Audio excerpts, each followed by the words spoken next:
त्यक्त्वा कर्मफलासंगं नित्यतृप्तो निराश्रयः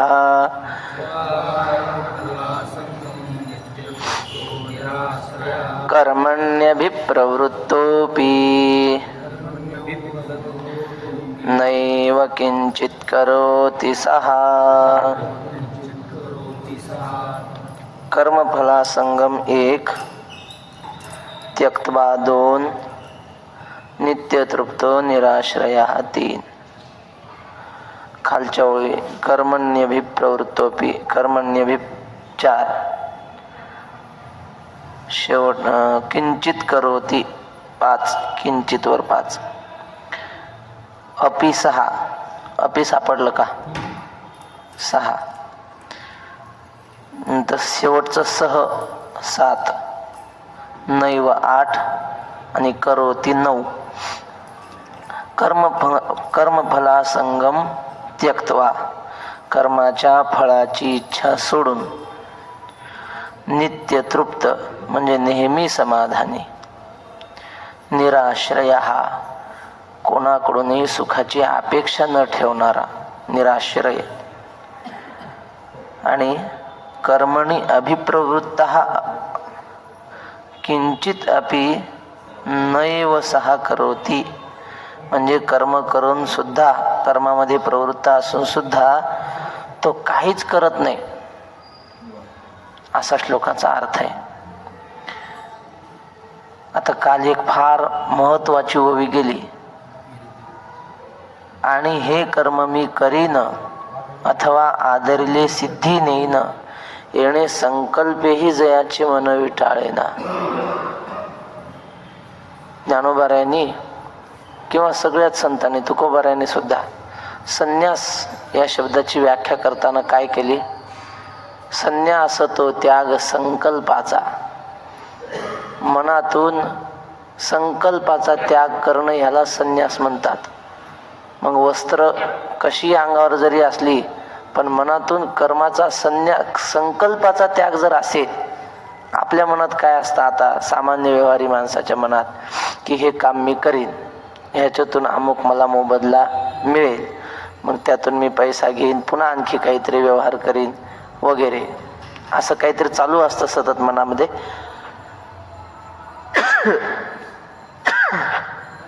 संन्याशाच्या मनात तसं काहीच नसतं. मी याच्यापासून हे मिळवीन, मग आश्रम बांधीन, मग शिष्य गोळा करीन, असे जर असेल तर तो संन्यासी नाहीच. मग संकल्पच नाही आला पाहिजे.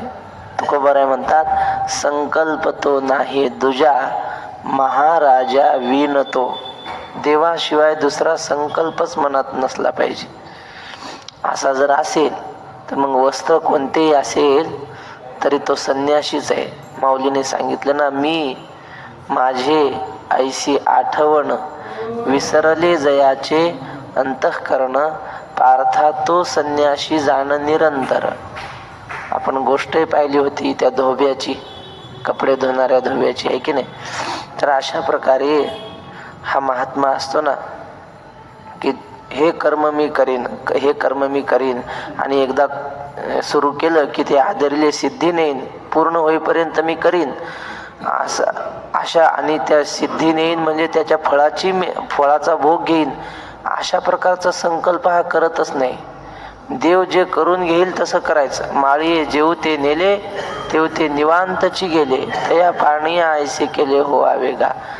देवाने विचार दिलाय ना, प्रपंच करायची जबाबदारी दिली ना, मग करणं.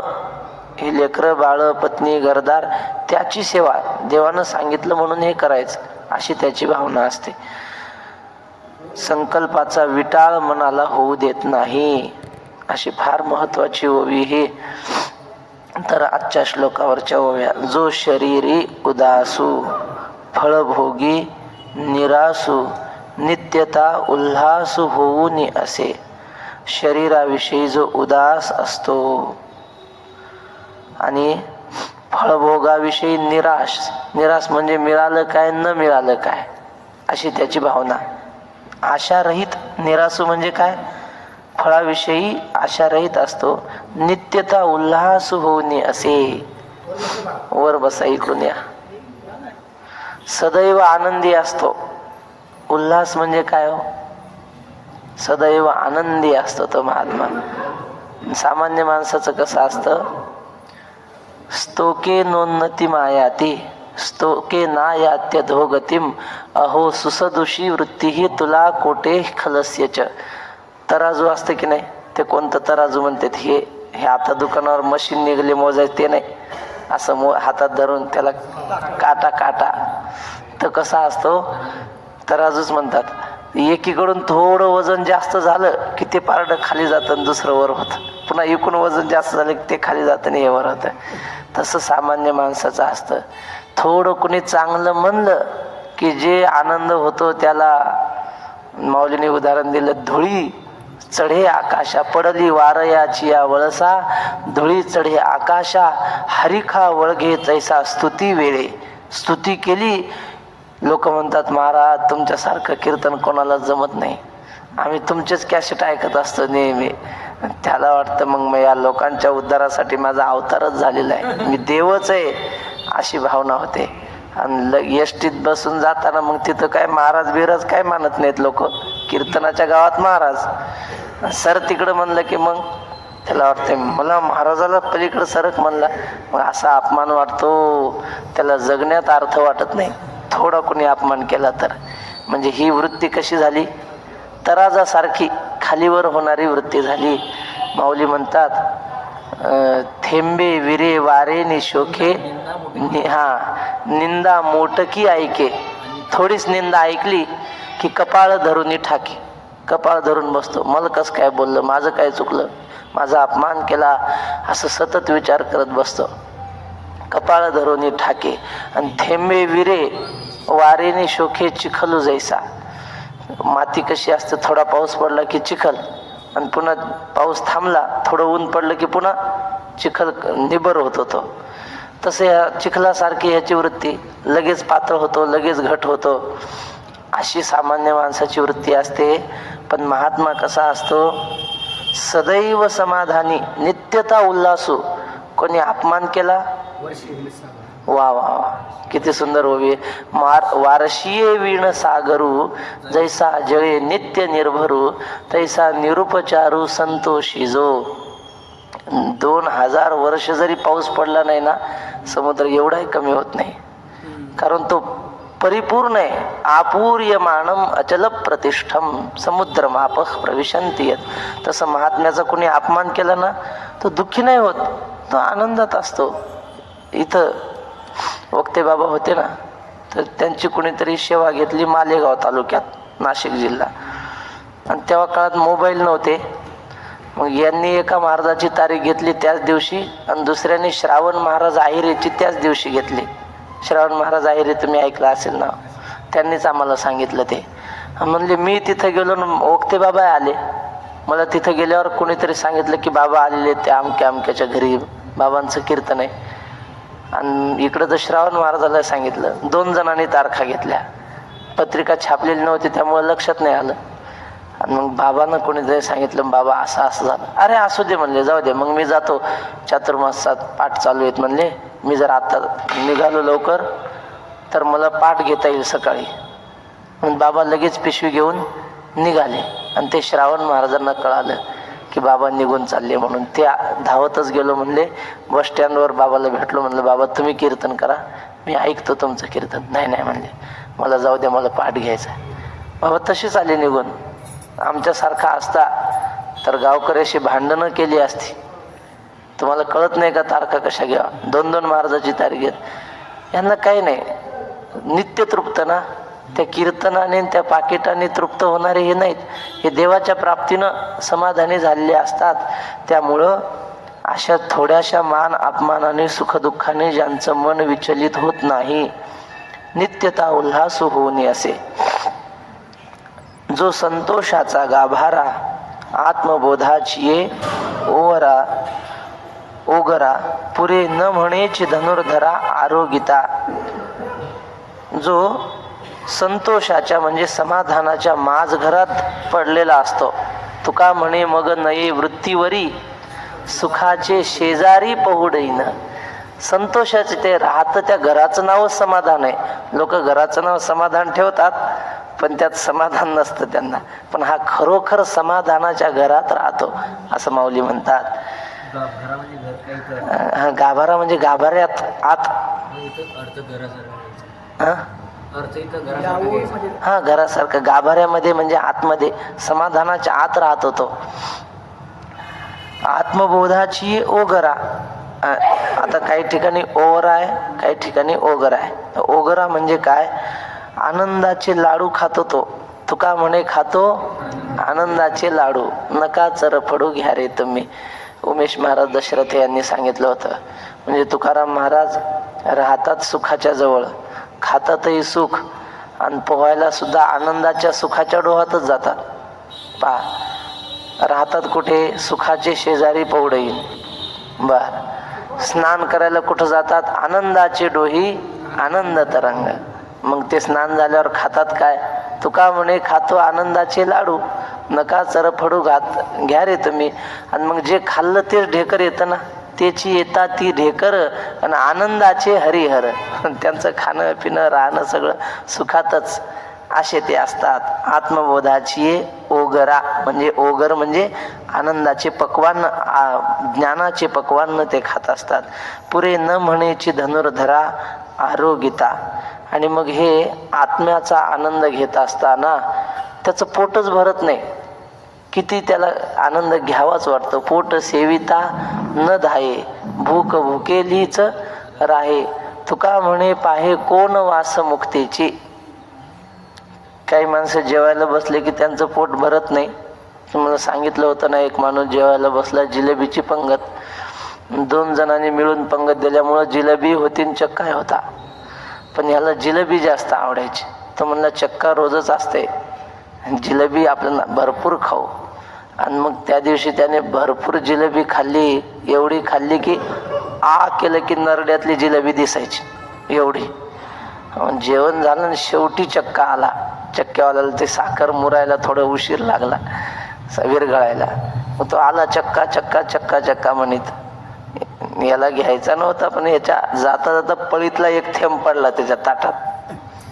त्याला वाटलं बघू तरी म्हणून असं घेतलं, लावलं जिभीला, तर अरे बाप, चक्का भारी. जायफळ मायफळ सगळं टाकलेलं त्यात, वेलायची वगैरे. त्याला वाटलं अरे चक्का तर भारी आहे, पण आता काय करता? पोट इथपर्यंत जिलेबी आली ना. पण तरी त्यानं श्रीखंड्या इकडे म्हणे. श्रीखंड वाढणाऱ्याला श्रीखंड्या म्हणतात. श्रीखंड्या इकडे बोलावला मागे. का हो? म्हणे चक्का वाढ. तर म्हणला बुवा मी जिलेबी वाढायला मीच होतो, तुम्ही 2 किलो खाल्ली जिलेबी, केली तर तुमच्या तोंडात जिलेबी दिसते म्हणे. आणि आता चक्का कस काय खाणार? तर म्हणे तुला काय करायचं, त्या जिलेबीच्या पुंगळीत भरीन म्हणे चक्का, पण तू वाढ. याला काय म्हणतात? पोट सेविता न धाये. आवडीचा पदार्थ असला की किती खावंच वाटतं माणसाला. वारकऱ्याला भजन किती करावंच वाटतं. तसं या महात्म्याला या ज्ञानाने पोट भरतच नाही. सेवितो हा रस. कुणा तुकाराम महाराज म्हणतात, खादलेची वाटे खादलेची खावे वाटे, भेटले भेटे आवडे. तेच तेच पुन्हा ते ग्रंथ वाचावे वाटतात. त्या आत्मानंदाचा अनुभव घ्यावा वाटतो, त्या आत्म्यामध्ये रममान व्हावं वाटतं. असे हे महात्म्य असतात. न म्हणे काय? पुरे न म्हणेची धनुर्धरा आरोगिता. किती त्या आत्म्याचा आनंद घेताना तो पुरे म्हणत नाही. आता श्लोक 21. आरोगिता म्हणजे भोजन करताना, त्या आत्म्याचा आनंद घेताना, भोजन करताना असा आनंद. अर्थ निराशीर्यत चित्तात्मा त्यक्त सर्व परिग्रह शारीरम केवलम कर्म कुर्वन्नाप्नोति किल्बिषम्. निराशीर्यत चित्तात्मा. एक वरची सगळी ओळी एक आकडा, खालच्या ओळीत शेवटचा शब्द किल्बिषम 2, नापनोती 3. एवढंच आहे. निराशी ही म्हणजे कशाची त्याला आशा नाही असा. यत चित्त आत्मा, ज्याने प्रयत्नपूर्वक आपलं चित्त आवरलेलं आहे असा. त्यक्त सर्व परिग्रह, हा ज्याने आपल्या सर्व परिग्रहाचा त्याग केलाय. परिग्रह म्हणजे काय? आपलं घरदार, पत्नी, शेतीवाडी वगैरे सगळं हे याचा त्याग केलाय. आणि काय करतो मग? शारीरम केवलम कर्म कुर्वन, केवळ शरीराने कर्म करतो बस. आणि किल्बिषम न आपनोती, त्याला किल्बिष म्हणजे पाप लागत नाही. आता शेतकरी असतो की नाही, फवारणी केल्यावर किती किडे मरतात. एका ज्वारीच्या झाडावर म्हणा, कणसावर किती किडे असतील पानावर, ते मोजता येतील का? मग फवारणी केल्यावर किती पाप लागत असेल त्याला. बापा बापा, त्या पापाची गणना कोण करी. पापाची गणना कोणाला करता येणार नाही, एवढं पाप होतंय. पण आपलं स्वधर्म कर्म आहे. शेतकऱ्याने जर पीक राखलं नाही तर जगाला खायला काय मिळेल? त्याने स्वतःच्या स्वधर्म निष्काम वृत्तीने जर ते केलं तर किल्बिषम न आपनोती, त्याला तिळभर पाप लागत नाही महाराज. मग ते हे सीमेवर सैनिक आहेत, पाकिस्तानच्या लोकांना मारून टाकतात, अतिरेक्यांना, त्यांना पाप लागतंय का? पाप लागत नाही, कारण त्या सैनिकांचा स्वधर्म येतो सैनिकांचा. तसं किल्बिषम न आपनोती, त्याला कुठल्याही प्रकारचं पाप लागत नाही. आता खालचा श्लोक जोडूनच आहेत ना दोन्ही पण. यदृच्छालाभ संतुष्टो द्वंद्वातीतो विमत्सरः समसिद्धावसिद्धौ च कृत्वापि न निबध्यते. वरची सगळी ओळी एक आकडा, यदृच्छालाभ संतुष्ट. खालच्या ओळीत सिद्धा व सिद्धौच 2 आणि समाहा 3. यदृच्छा लाभ संतुष्ट, ज्या वेळेला जे प्राप्त होईल त्याने आनंदी राहतो. यदृच्छा लाभ संतुष्ट. द्वंद्वातीत, द्वैत नसतं त्याच्या मनामध्ये, हे माझं हे परक असा भेदभाव नाही. विमत्सरः, विगतः मत्सरः इति विमत्सरः, ज्याच्या जीवनातून मत्सर निघून गेलेला असतो, द्वेष भावना निघून गेलेली असते असा. सिद्धाव सिद्धौच कृत्वा अपि न निबध्यते समहा. सिद्धी म्हणजे कर्माचं फळ मिळालं, असिद्धी म्हणजे कर्माचं फळ मिळालं नाही. ते हे कर्म करून सुद्धा फळ मिळालं काय न मिळालं काय याच्यामध्ये तो बांधला जात नाही, समान वृत्तीनं राहतो, अशा श्लोकाचा अर्थ आहे. कैसी अधिकाधिक आवडी घेत महासुखाची गोडी, सांडोनिया आशा कुरोंडी अहम भावेसी. ज्ञानोबाराय सांगतात, काय त्याला आत्मसुखाची अधिकाधिक आवड लागलेली बघा, की आत्मसुखाच्या गोडीसाठी तो आपल्या देहभावाची म्हणजे अहमभावासह आशेची कुरवंडी म्हणजे आशा ओवाळून टाकतो त्याच्यावरून. वारकरी असतात ना, घरदार देवावरून ओवाळून टाकतात, घराची काही काळजी करत नाही. आता तुम्ही चातुर्मासाला राहिली याचा अर्थ घरदार ओवाळून टाकलं देवावर, काय होईल ते होईल, घराचं लेकरावाचं असं म्हणणं चाललं ना आपण. तसं हा महात्मा अहमभावाची आणि आशेची कुरवंडी करतो, देवावरून ओवाळून टाकतो. आणि काय करतो? अधिकाधिक आत्मसुखाची गोडी आवडीनं घेत राहतो. चलायचं पुढे. म्हणून अवसरे जे जे पावे, की तेणे चितो सुखावे, जया आपुले आणि परावे दोन्ही नाही. म्हणून अवसरे, अवसरे म्हणजे समयानुसार प्रारब्धानुसार जे आपल्या वाट्याला येईल तेणे चितो सुखावे, त्यानेच तो काय होतो? सुखी होतो. आता ज्ञानोबारायांचं स्वतःच उदाहरण पाहणं, आई वडिलांचं. शास्त्री यांनी त्या काळातल्या शास्त्री लोकांनी काय सांगितलं? देहांत प्रायश्चित्त घ्यावं लागेल.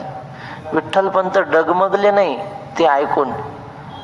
कसं काय देहांत प्रायश्चित्त घ्यायचं? काही डगमगले नाही. तुम्ही म्हणाल तसं शास्त्र म्हणेल जे सांडावे, ते राज्यही तृण मानावे, जे घेववी ते न म्हणावे विषही विरो. अशा भावनेनं निघाले आणि त्यांच्यासोबत त्यांची पत्नी म्हणजे रुक्मिणी माता, ती म्हणाली मी सुद्धा येतो. वास्तविक देहांत प्रायश्चित्त कोणाला दिलं होतं? ज्यांनी चूक केली त्यांना. चूक कोणी केली होती? संन्याशानंतर गृहस्थाश्रम विठ्ठलपंतांनी घेतला होता ना, म्हणून देहांत प्रायश्चित्त विठ्ठलपंता नव्हतं, माऊलींच्या आईला नव्हतं, वनवास रामाला होता, सीतेला नव्हता. पण सीता गेली. रुक्मिणी माता म्हटले मी सुद्धा तुमच्यासोबत येणार. विठ्ठलपंत म्हटले अगं असं करू नको, मुलांना लहानपणी बापाची छाया नाही मिळाली सावली तरी चालेल, पण आईची सावली पाहिजे.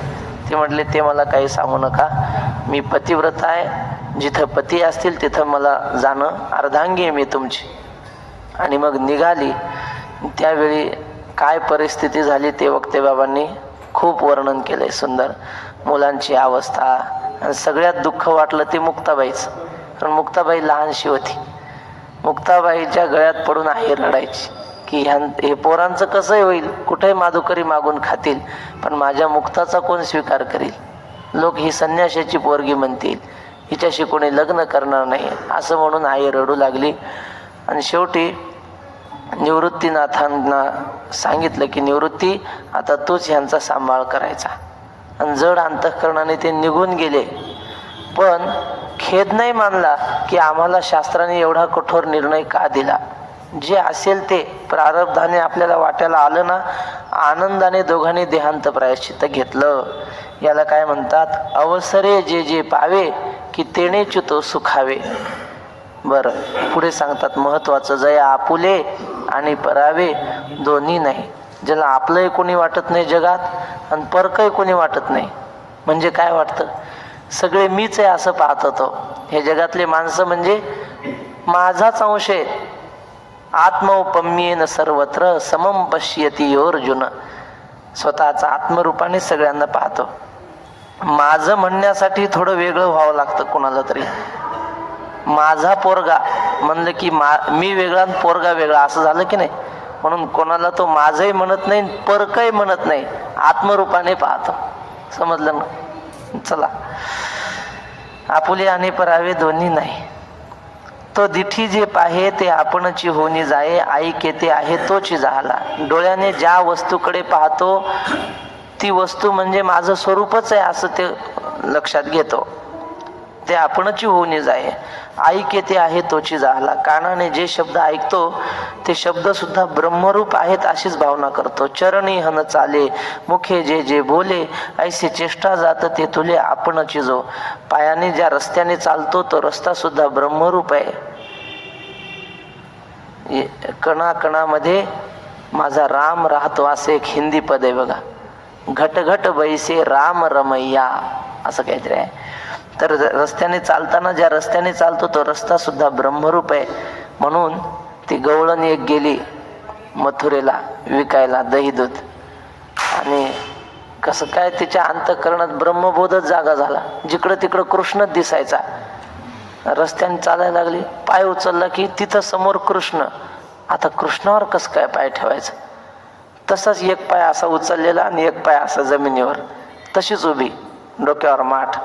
दुसरी तिची मैत्रीण आली, तिनं पाहिलं अर्धा एक तास इथंच उभी, काय भानगडे विचारलं.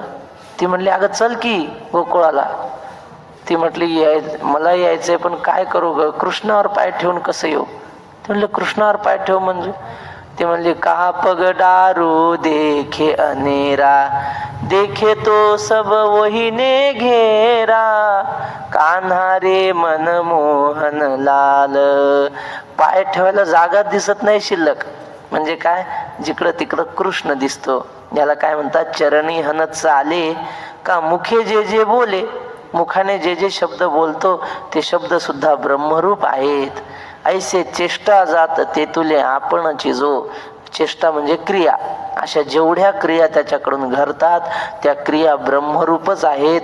आपणची म्हणजे आत्मरूपच आहेत. आत्मा आणि ब्रह्म समानार्थी शब्द. आपणची जो सगळ्या क्रियांच्या रूपाने ब्रह्मच त्याला दिसतं. हे असो विश्व पाही, जयासी आपण पे वाचुनी नाही. आता कवण ते कर्म काही बाधितया ते. माऊली म्हणतात आता फार काय सांगू. चालण्याची क्रिया सांगितली, बोलण्याची ऐकण्याची क्रिया सांगितली, अशा सगळ्याच क्रिया तो ब्रह्मरूपाने पाहतो. असो जास्त काय सांगावं.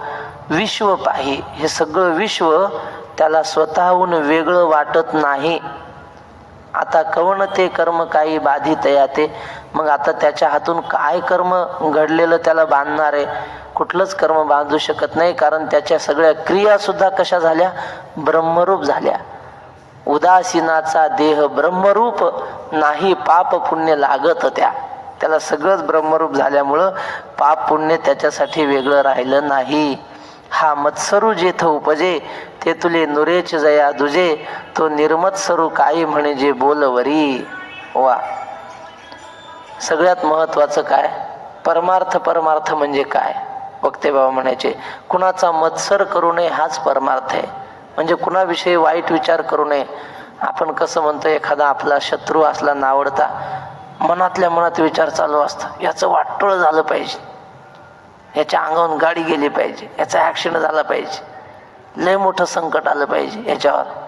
हा काय चालू आहे? याला मत्सर म्हणतात. मत्सर. आपल्यापेक्षा कुणाची प्रगती थोडी जास्त झाली की त्याच्यावर जळायचं आतून, हा मत्सर आहे. पण हा मत्सर होण्यासाठी काय पाहिजे? द्वैत भाव पाहिजे. तो माझा शत्रू आहे, मी वेगळा आहे, अशी भावना असते की नाही. पण ह्याला आपल्याहून वेगळं कोणी दिसतच नाही, मग मत्सर करील कोणाचा? तो म्हणजे मीच आहे अशी त्याची भावना असते, मग मत्सर करील कोणाचा? हा मत्सरू जेथ उपजे ते तुले नुरेची जया दुजे. मत्सर निर्माण होण्यासाठी द्वैत पाहिजे, तरच मत्सर निर्माण होऊ शकतो. आणि मग याच्या ठिकाणी द्वैत नाही. हा तो निर्मत्सरू काही म्हणे जे बोलवरी. त्याला बोलून हा निर्मत्सरे म्हणण्याची काय काम आहे? अहो, सगळ्या ब्रह्मरूपाने तोच आहे, त्यामुळे बोलण्याची गरज नाही हा निर्मत्सर आहे म्हणून. म्हणून सर्वापरी मुक्तो तो सकर्मोची कर्म रहितो, सगुण परी गुणाती तू येथ भ्रांती नाही. म्हणून सर्वापरी मुक्तो, म्हणून सर्व पद्धतीनं तो मुक्त आहे. सकर्मोची कर्म रहितो, तो कर्म करून सुद्धा कर्म रहित आहे. असं कसं शक्य हो? काल आपण पाहिलं तसं, कर्मण्य कर्म यः पश्येत अकर्मणीच कर्म यः. तो दुर्वास ऋषी होते ना, आणि भगवान श्रीकृष्ण ते आले यमुनेच्या पलीकडे उतरले. मग आता गवळणींना देवानं सांगितलं आमचे गुरु महाराज आलेत आणि त्यांना जेवण घेऊन जा. किती जेवण? 60 खंड्या अन्न म्हणतात बा. 7 खंड्या अन्न त्यांना लागायचं. आता खंडी म्हणजे किती तुम्ही सांगा, मला नाही माहिती. एक खंडी म्हणजे किती? 20 पोत्याची एक खंडी. आणि अशा 60 खंड्या ती एकटे खायची दुर्वास ऋषी. मग सगळ्या गोकुळातल्या बायांनी स्वयंपाक केल्या, भाकरीन चपात्यान भाजीन, आणि मग सगळं डोक्यावर घेऊन निघाले. पण यमुना अशी तुडुंब भरून वाहत होती. देवाला आल्यानं सांगितलं, देवा कसं काय करावं, यमुना भरून वाहती. जा म्हणले यमुनेला सांगा की 16,108 पत्न्या असून आमचा कृष्ण जर ब्रह्मचारी असेल तर यमुना माई वाट दे. आता त्या गवळणी म्हटल्या आमचाच मालक तू, आणि तू आम्हाला सांगतो ब्रह्मचारी म्हणून सांगा, कसं काय शक्य? तर म्हणलं तुम्हाला सांगाय काय जाते, सांगून तर बघा ना. गेल्या यमुनेला म्हटलं आमचा कृष्ण ब्रह्मचारी असेल तर वाट दे. दिली वाट यमुने माये खरी हो. वाट दिली यमुनेनं. गेल्या पलीकडे, आणि त्या दुर्वास ऋषींना जेवायला वाढलं. एकट्यानं 60 खंड्या अन्न खाल्लं बा. आणि पण पुन्हा यमुनात माय वाढायला लागली, पुन्हा वाहू लागली. त्या गवळणी म्हटल्या महाराज आता आम्ही परत कसं जावं म्हणे.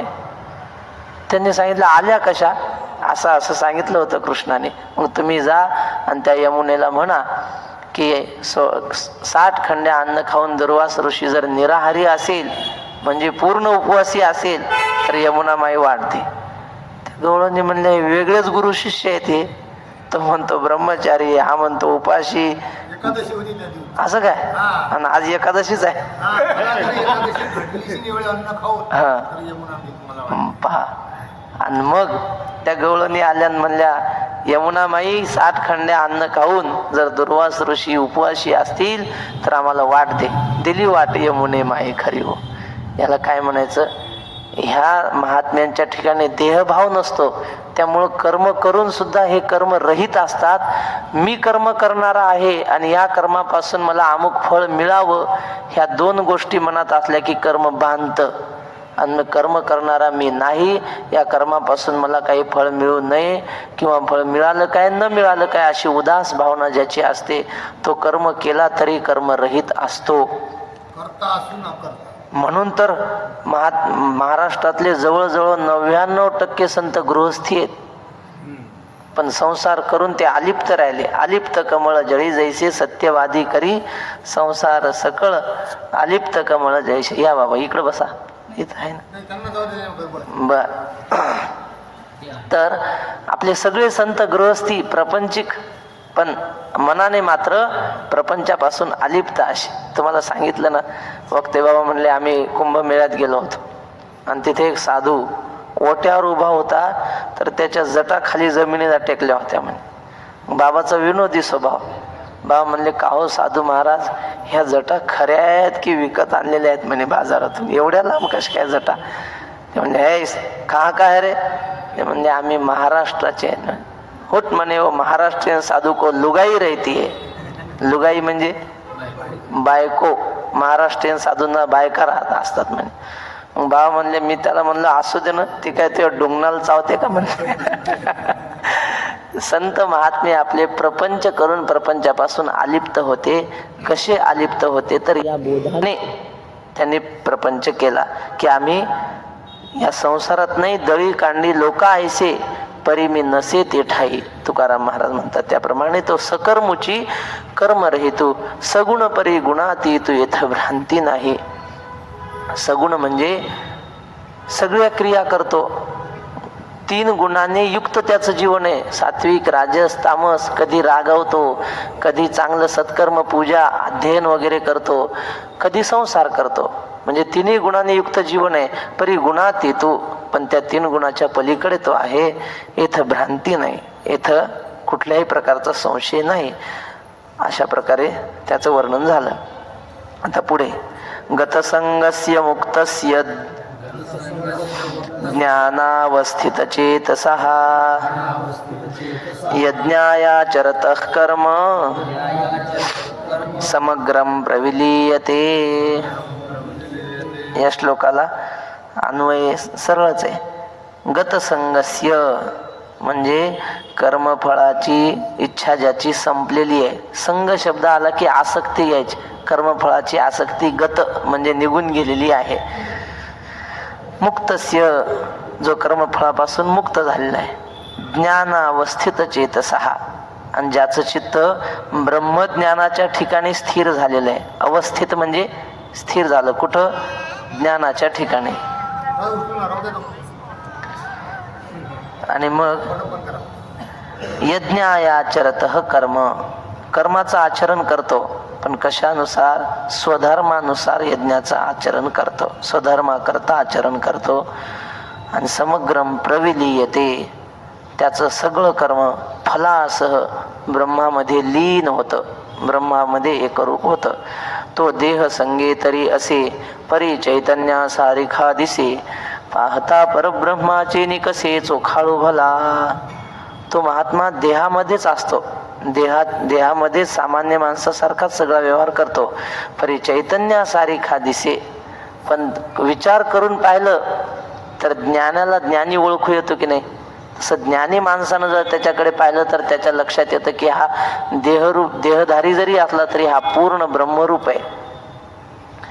विद्वानेव विजानाती विद्वज्जन परिश्रमम नहि वंद्या विजानाती गुर्वीम प्रसव वेदना. तसं विद्वान हा विद्वानाचे परिश्रम जाणतो, तसं साधूला साधू कळतो.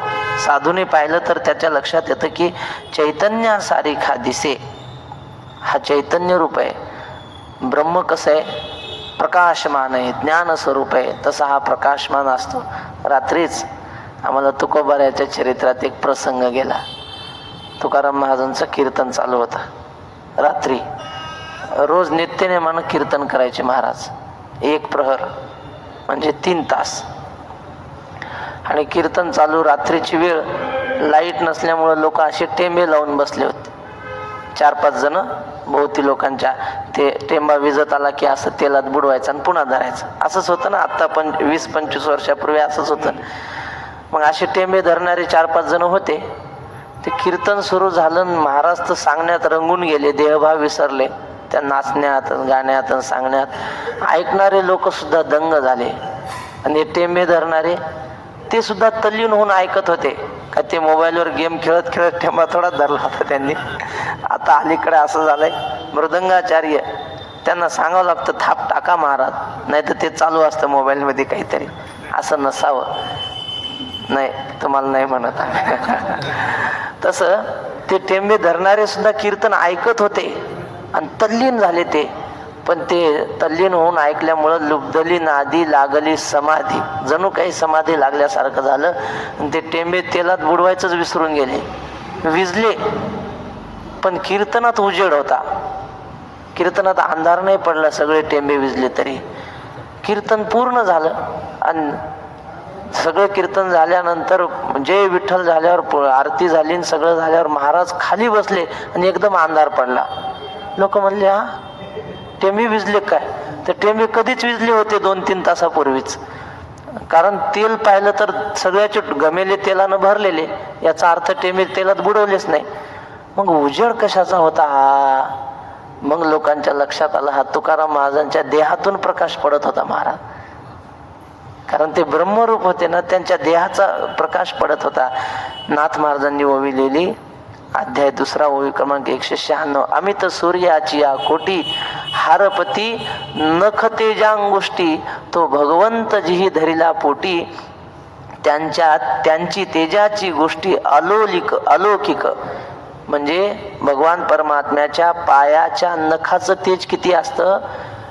करोडो सूर्याचं तेज त्याच्या नखाच्या तेजापुढं लुप्त होतं. एवढं भगवंताचं तेज आहे.